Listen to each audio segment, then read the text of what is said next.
খাল খনন কর্মসূচিতে অংশ নিতে শনিবার কক্সবাজার যাচ্ছেন প্রধানমন্ত্রী তারেক রহমান। এই নিয়ে পর্যটন শহরে চলছে ব্যাপক প্রস্তুতি। পাতলি খাল খননের উদ্যোগ নেয় খুশি কৃষি নির্ভর অঞ্চলটির মানুষ। ৪৬ বছর আগে এই খাল খননে আসা তৎকালীন রাষ্ট্রপতি জিয়াউর রহমানের স্মৃতিও সংরক্ষণে রেখেছেন তারা। সিলন টি রপ্তানিতে শীর্ষে।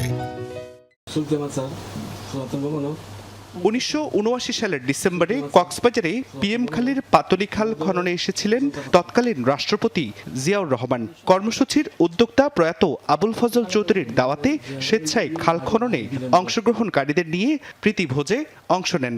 সে সময়ের ছবি, প্রশংসাপত্র, দাওয়াতনামা সহ সব স্মৃতি এখনো যত্ন করে রেখেছেন পরিবারটির সদস্যরা। আবার ফাতিল খালে পানি ঢুকবে, এটা বড় বিষয় নেই। ৪৬ বছর পর হচ্ছে এটা। আসি এখন 2026, এটা তো কেউ করে নাই। করলেও লোক দেখানোর জন্য কিছু করে, প্রজেক্ট নিয়ে মেম্বার চেয়ারম্যানরা যা করছে পাতলি আলোর মাথা যায় মিডিয়া হাইটি তারপর দিয়ে হাইটি ফোড়া দিয়ে হাইটি তারপরে আমি বুঝছি সোডা হাল এখানে যেরকম যে সময় খাল কাটছিল ওই সময় আমরা এখানে আসতাম, এখানে টকি চলতো। ৪৬ বছর পর এবার খাল খনন করতে আগামী ১৩ জুন কক্সবাজার আসছেন প্রধানমন্ত্রী তারেক রহমান, যে খালের সাথে প্রায় ৪০,০০০ মানুষের জীবন জীবিকা সম্পৃক্ত। জিয়াউর রহমান এখানে খাল খনন করার পরে আমাদের পিএম খালের মানুষের ভাগ্য পরিবর্তন। এই হালটা খনন করার পরে আমাদের এই এলাকায় অনেক কৃষি উন্নতি হয়েছিল। আমরা পিএম খালীবাসী মাননীয় প্রধানমন্ত্রীর কাছে কৃতজ্ঞ, আমরা খুবই আনন্দিত।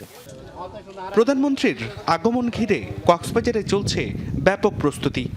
ওনার সার্বিক যে পরিদর্শন, বিভিন্ন উন্নয়ন প্রকল্পের উদ্বোধন, সার্বিক বিষয়ে সকল ডিপার্টমেন্টের সাথে আমরা সমন্বয় করছি এবং সকল ধরনের প্রস্তুতি গ্রহণ করা হয়েছে।